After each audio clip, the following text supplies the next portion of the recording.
Hi ethics students, Dr. Bowen here. Thank you for joining me for a really fast debrief on the film Gattaca. I hope that you've watched it by now. First, let's talk about what each of the characters represents.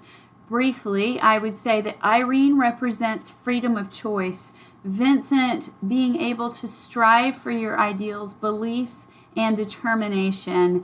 His brother Anton and Jerome both represent the burden of perfection, which can be deadly, as we see. And then finally, the doctor represents altruism, which in ethics is morally praiseworthy behavior that goes above and beyond the call of duty and appreciates something greater than what is or what is seen in the status quo. We can also call that acting from a supererogatory moral obligation, as we will discuss in Chapter 4. But we're not there yet.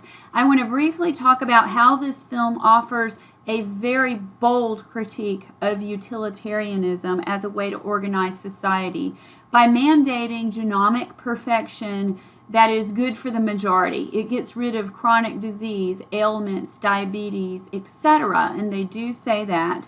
But at what price? The majority benefits, but what happens to the minority? There's a problem when you have majority rule.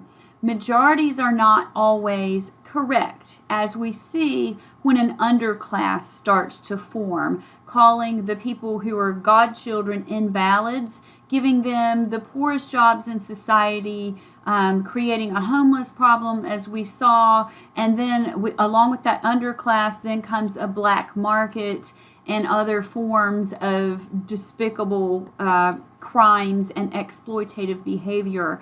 This is standard across societies for whatever reason. The film just uses genomic perfection to express the desired majority class rule and what that would be like for everyone else. It reinforces the status quo. And what happens if the minority has a very valid point? Like, we have equal rights, even though our bodies are different, our DNA is different. Why are our rights any different?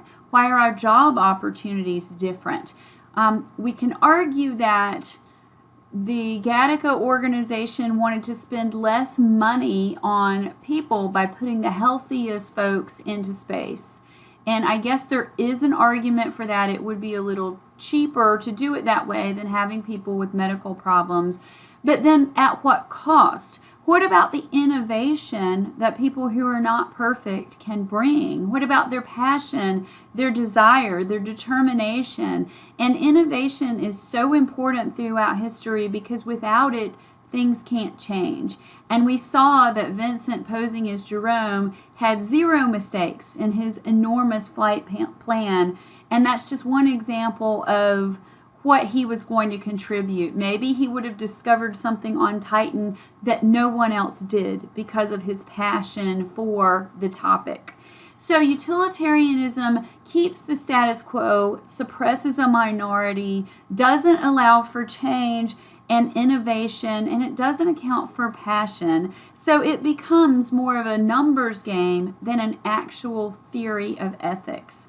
So when we talk about ethics, there are other theories that we will study next that talk about things like determination, moral courage, conviction, and belief in your values, using a rational analysis, working outside of DNA in this movie would be a great example of having something that's larger, an intellectual approach, rather than just a genetic one. So I think it's wonderful that we get this quote from Jerome at the end of the movie that illustrates that when they're saying goodbye in their final scene. Jerome says, "I got the better end of the deal. I only lent you my body. You lent me your dream."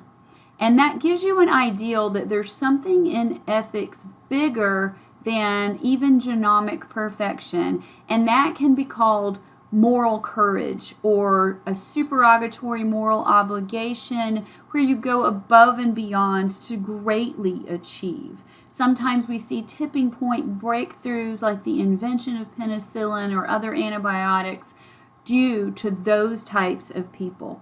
And we don't want to rule out that very slim minority of people who have that particular skill and may be extremely imperfect in other ways, because then where is our true equality?